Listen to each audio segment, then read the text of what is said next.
क्या आप जानते हैं महाभारत में सबसे बड़ा अपराध क्या था? क्या वो युद्ध था? क्या वो छल था? क्या वो दुर्योधन का अहंकार था?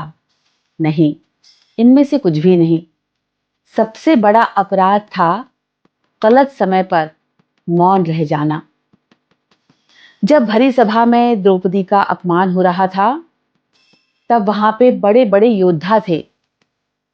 सिंहासन पर स्वयं धृतराष्ट्र विराजमान थे, भीष्म थे, कृपाचार्य थे, द्रोणाचार्य थे और भी अनेक योद्धा थे।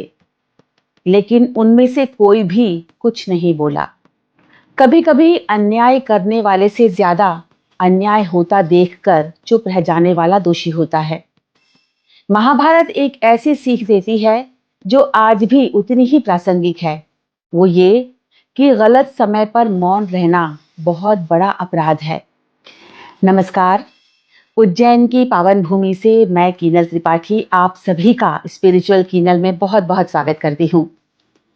यहाँ हम महाभारत, श्री कृष्ण और सनातन ज्ञान की उन शिक्षाओं को समझते हैं जो आज भी हमारे जीवन का मार्गदर्शन करती हैं। आज हम महाभारत की एक ऐसी सीख पर चर्चा करेंगे जो हमारे घर, समाज, ऑफिस, हमारे रिश्ते हर जगह लागू होती है। हम सब एक बात से जरूर सहमत होंगे कि हर इंसान में कोई ना कोई कमजोरी जरूर होती है। पांडवों के सबसे बड़े भाई युधिष्ठिर, जो स्वयं धर्मराज का अवतार माने जाते थे, उनमें भी एक कमजोरी थी, जुआ खेलने की, द्यूत खेलने की।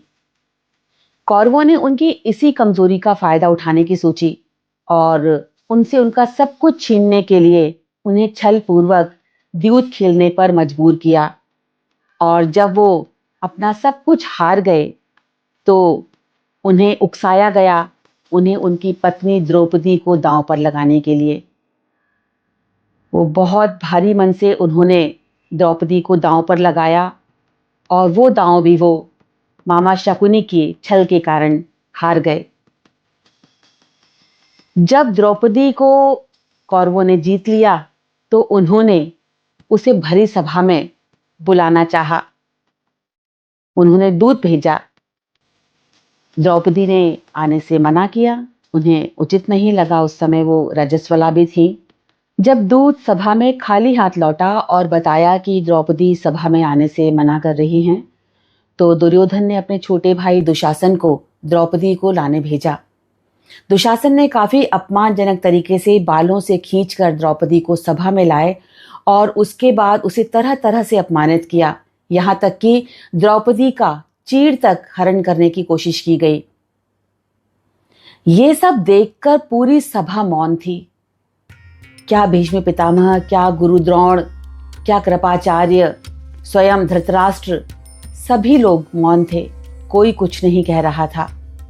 इस घनघोर अपमान के बाद थोड़ा संयत होकर द्रौपदी ने पूरी सभा से एक प्रश्न किया कि पहले मुझे ये बताया जाए कि युधिष्ठिर खुद को हारे थे या मुझे, और अगर वो पहले खुद को हार चुके थे तो मुझे दांव पर लगाने का हक वो खो चुके थे, तो ये क्यों हुआ?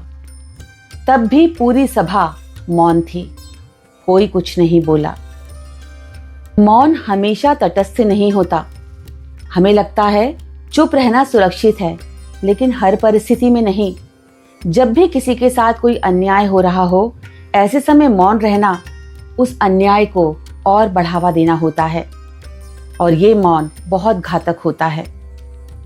एक बार सोच के देखिए, अगर पूरी सभा में एक भी इंसान खड़ा हो जाता, अपना विरोध दर्ज कराता, अपना मौन तोड़ता, तो क्या परिणाम वैसा ही होता जैसा हुआ?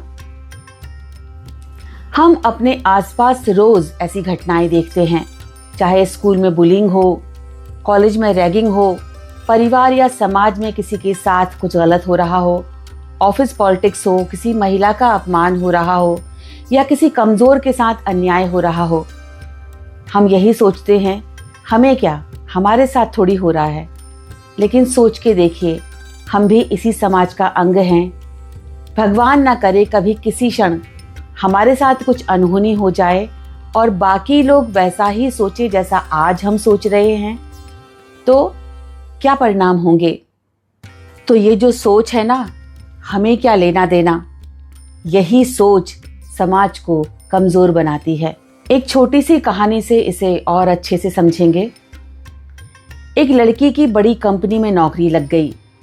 लड़की बेहद ईमानदार, अपने काम में एक्सपर्ट, टाइम पर ऑफिस आना, पूरी लगन से, पूरी निष्ठा से काम करना, सबसे मिलनसार। लेकिन किसी किसी को कोई इंसान नहीं पसंद होता। मैनेजर की आंख में वो बहुत खटकती थी।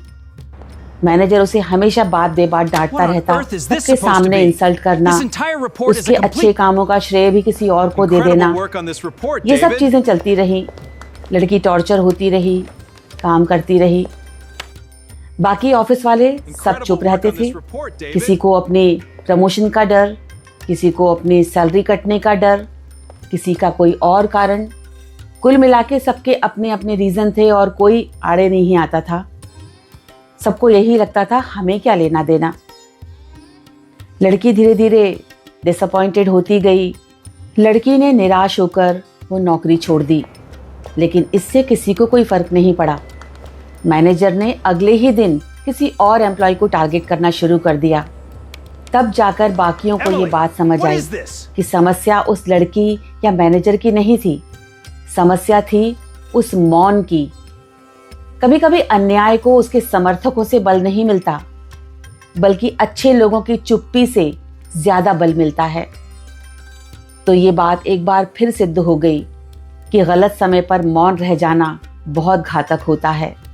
रामधारी सिंह दिनकर जी की लिखी हुई 2 पंक्तियां यहाँ बिल्कुल सटीक बैठती हैं कि समर शेष है नहीं पाप का भागी केवल व्याघ्र, जो तटस्थ हैं समय लिखेगा उनका भी अपराध।